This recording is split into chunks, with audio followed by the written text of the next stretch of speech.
Daniel Padilla kinompronta si Robby Domingo kung totoong in-unfollow siya ni Robby at kung may galit ba si Robby sa kanya. Halina't panoorin natin ang buong detalye.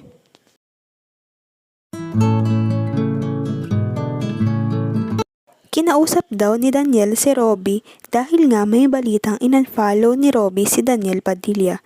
Sinagot naman ito ni Robby. Halina't panoorin natin ang buong video.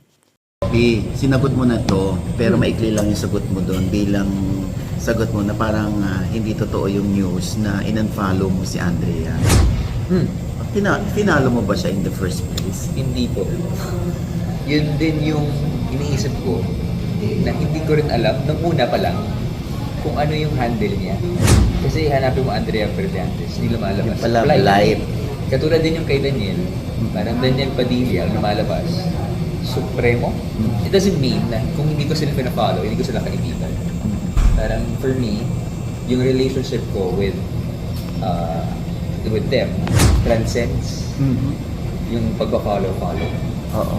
So, we're good. Okay lang. Actually, nung isang araw, nakausap ko pa si Daniel at nagtawa na kami. Yun yung meron siyang movie conference or story conference. Yung kamatayan. Yan, kasama si Zanjo.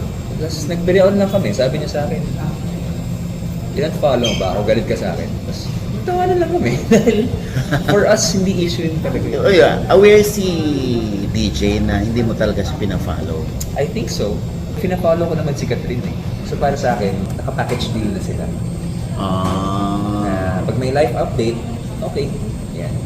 Yung sinasabi nila na ang dali naman daw i-click yung follow, but hindi pa i-click. Ang totoo naman, pwede ko naman yung gawin. Pero for my sanity, siguro, na ang daming nangyayari, lalo na ngayon, hindi ko siya ma-handle. Yung at ako mag-unfollow, lalong-lalo na, wala naman akong issue sa kanila. Oo. Diba?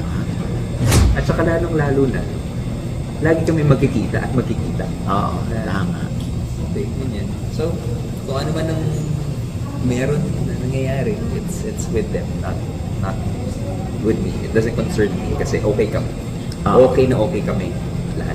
But you're okay with Andrea also? I am okay kasi we got to work together. Yung Lucky Day. Tapos for different interviews, ganyan, ASAP. Especially yung Gold Squad, laging dumadaan yan sa studio. Nagtawanan pa daw ang dalawa dahil nga sa balita. Sinagot naman ni Robby na hindi nga raw niya kasi alam ang totoong account ni Daniel. Ang importante naman daw ay pinafollow niya si Catherine dahil nakikita naman niya ang ganap ng Katniel sa account ni Catherine. At wala naman daw siyang problema sa Katniel at kay Andrea Brillantes.